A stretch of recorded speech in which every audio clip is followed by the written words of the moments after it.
Hello and welcome to Tricks PH.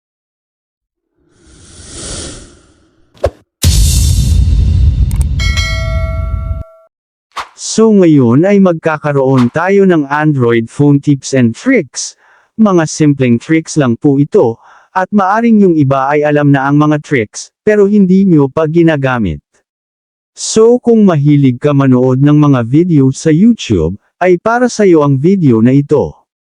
Ang unang tricks natin ay itong chapters, so for example may pinapanood ka na video sa YouTube at gusto mong escape yung ibang part ng video, hindi mo na kailangan gamitin yung seekbar para hanapin yung part ng video na gusto mo, ang gawin nyo ay i-tap ang screen ng phone.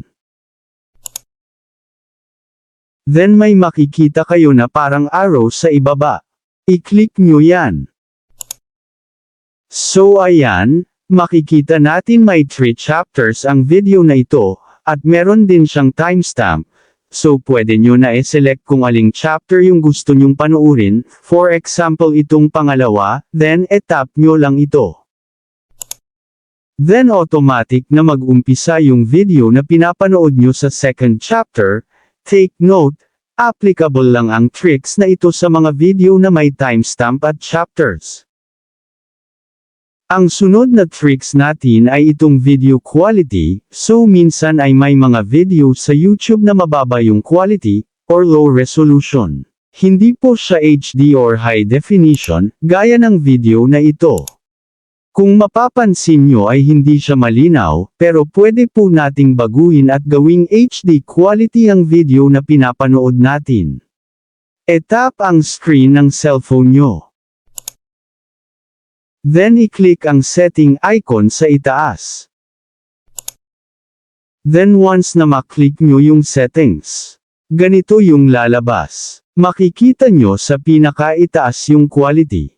Then sa tapat ng quality, ay i-click nyo ito, para makaselect tayo ng resolution or quality ng video.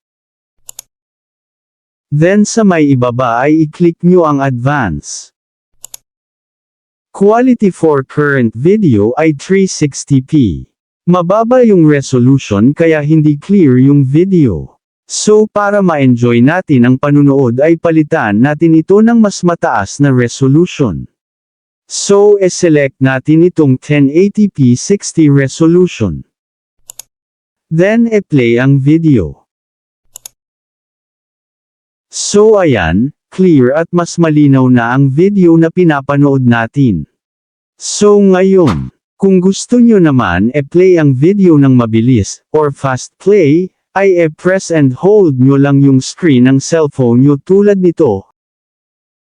Makikita nyo fast play na yung video. Ang sunod na tricks ay itong tap screen. Kapag tinap mo ang screen ng phone mo ng 2 beses sa left side ng screen, ay mag-replay yung video ng 10 second. Then kapag tinap mo naman ng 2 beses sa right side ng screen, ay mag-adjust forward naman ang video ng 10 seconds, kapag 3 taps ay 20 seconds. Magagamit mo ang tricks na ito kung gusto mo fast forward, o rewind yung video na pinapanood mo. So kung kanina ay ginawa nating fast play yung video, alam nyo ba na pwede rin nating gawing slow motion yung video na pinapanood natin?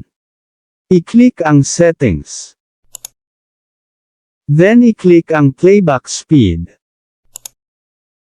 So dito tayo pipili ng playback speed ng video na pinapanood natin, depende sa inyo kung gusto nyo mabilis yung play ng video, ay dito sa may ibaba, at kung slow motion naman ay dito sa itaas.